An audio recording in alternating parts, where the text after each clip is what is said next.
In Sylvania, the dead rise again. The vampire counts march forth.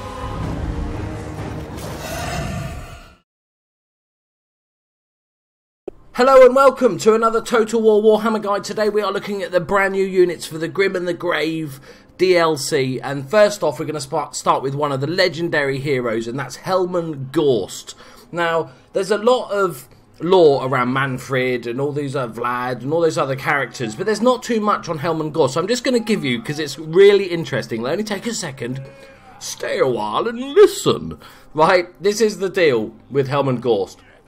So he's like he's living in the Empire, Tempelhof, I think he lived at. You know, he's a sire. He likes horse riding. He loves to go on adventures, so he often goes on missions to other local towns, delivering messages. So he's got a family. He's got 4 brothers, and one day he goes off to do some errands and shit. Comes back, and they're dead. Yeah. Plague, disgustingness, horribleness, kills all his family and his parents. Everybody's gone, so he is distraught about it. He is absolutely, as you'd expect, you know, he'd be pretty pissed off. So first off, he decides that he doesn't want to live anymore without all his family, and just tries to let the plague take him, but it just doesn't. He just seems, for whatever reason, to not contract it. So then he decides to look into the dark arts, the magical dark arts, and work out how to raise his family back from the dead. So off he goes. He's reading some books, googling shit, you know, because they had Google back then, and discovering how to sort of raise his family back from the dead. So obviously the local witch hunters find out that this guy's gone a bit mental, so goes to hunt him down. He then lies in a pile of his own dead bodies of the local villagers and his family to hide. Manages to hide, and then obviously when he gets out, he disappears to try and continue his learnings about this dark arts, this necromancy. He then comes across, I think it's Manfred von Carstein, and Manfred goes like, "Hello mate, yeah, you look like a baddie, come and join us, I'll teach you and stuff, I'll give you a book." You know, brilliant, like a library.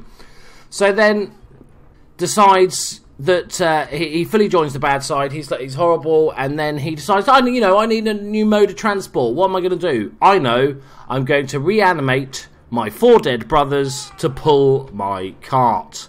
So these 4 dudes here are his brothers. That's nice, isn't it? What a happy family story that is. So yeah, and he's got a corpse cart, so that's lovely.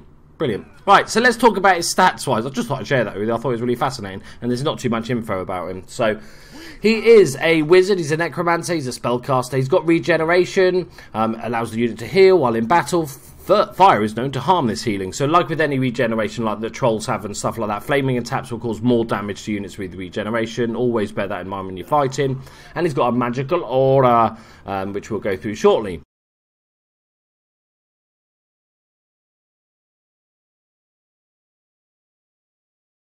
He's got 5,189 hit points, okay armour of 45, good leadership of 70. Speed's not the quickest. His brother's reanimated corpses apparently can't really trot, so 23 speed. But melee attack of 35, a defense of 44, and a weapon strength of 320, 100 of which is armour piercing. So quite a good all-rounder. He can do some damage against armour, but he can take out the little folks as well. And not much of a charge bonus, as you kind of would expect. But he has a butt-ton of skills and abilities and spells. So he's a single character, so he's got the magic resistance. They are so close together, you can't click on them. Brilliant. It causes fear, because look at him. He's got encourage, meaning that leadership bonus with all special characters. He can hide in a forest. Good. He can also hide in a pit of dead bodies. Yay. He's undead. The unit is undead, does not root, immune to terror, becomes unstable when leadership is low. It will suffer from attrition. As we all know, if you don't know that, go look at all the other undead guides I did. This is basically the crumbling. This is sort of the result of it. When they are losing combat, the unit just starts crumbling, just starts destroying itself. They don't run away, they just start destroying, and then disintegrating is the sort of more advanced if you're really getting your asses kicked. First off, we've got this augment called Master of the Dead, and it's a constant. It targets itself and allies within 40 meters, and it replenishes their hit points. So fucking amazing. Just a constant buff, just a constant reanimation. People popping up out of the ground. They're going to stay in the fight for so much longer. The Curse of Undeath is another constant, and it affects himself, and it's map wide. So all ally units on the map get greatly replenishes hit points of combatants, resurrects dead combatants, and heals injured. So it heals the injured first before resurrecting dead ones. Just amazing. This means your whole army is just going to fight for longer. Next up, we've got Regeneration, which is constant around himself. Funny enough, there's a theme here. It replenishes his hit points, but obviously gives him that fire damage vulnerability, which is really sort of important to bear in mind. Especially if you see a flame cannon, run away. Okay. So next up, we've got your spells. So we've seen these before, so I won't go too quick. I'll just quickly go over these. But Invocation of the Heck is an augment spell, 21 seconds, an ally unit within 200 meters, and it resurrects dead combatants. It just even increases his already that spell basically already on one particular unit, and really it just makes it ridiculous. And it will just keep them in combat like indefinitely. If you need a big tar pit unit that's just going to sit there and contain an enemy unit, that's the spell to use. Next up, we've got Van Hel's Danse Macabre, which is an ally unit within 200 meters, gives them speed and melee attack. Really useful if you just need to get a unit into combat quicker, or if you know, use them on some other units just to sort of so you can do flank charges and stuff. It's okay, it's fine, but there's so many good spells that maybe you'll probably use your powers for other stuff. Next up, we've got the Gaze of Nagash, which is a magic missile, 250 meter range.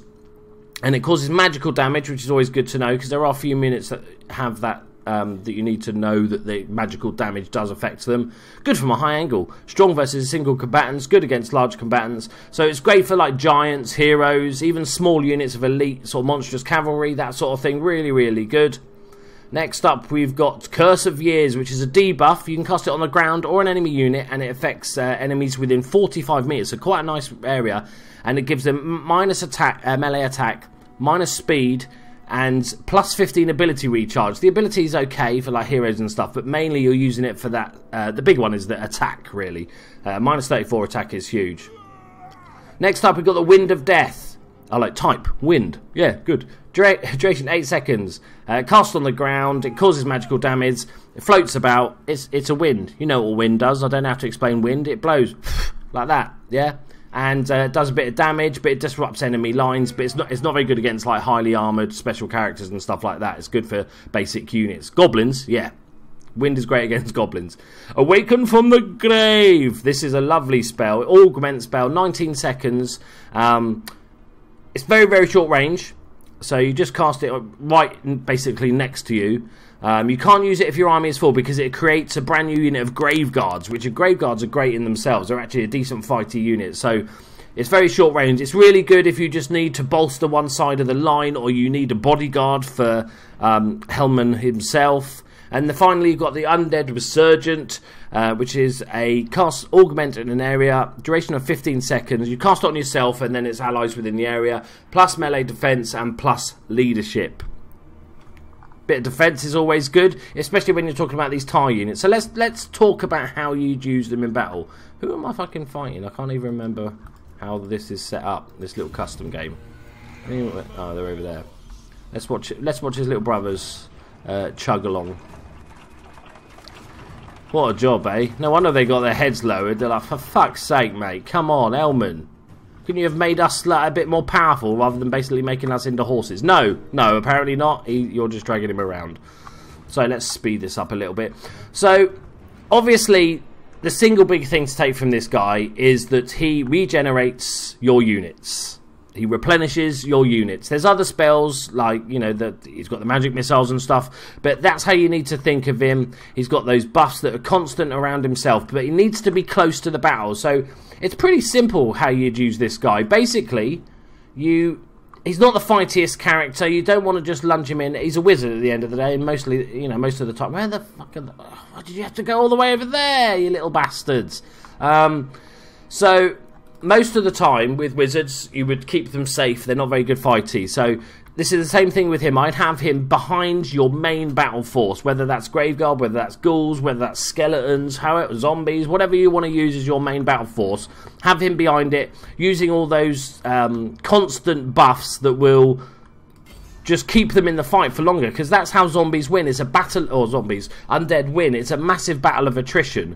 So it's all about just staying in the fight and slowly whittling down the enemy. There's not many units in an undead army that can, obviously there's a few, but there's not many that can win in like a one-on-one fight with another unit. So the idea is that because you won't run away, you just stay in the fight so long that eventually they'll just get tired and your little zombies will start winning. So a nice uphill charge, because this is the best way to play Warhammer, but we're just going to quickly see a charge before we end up. It's not much of a charge, to be fair.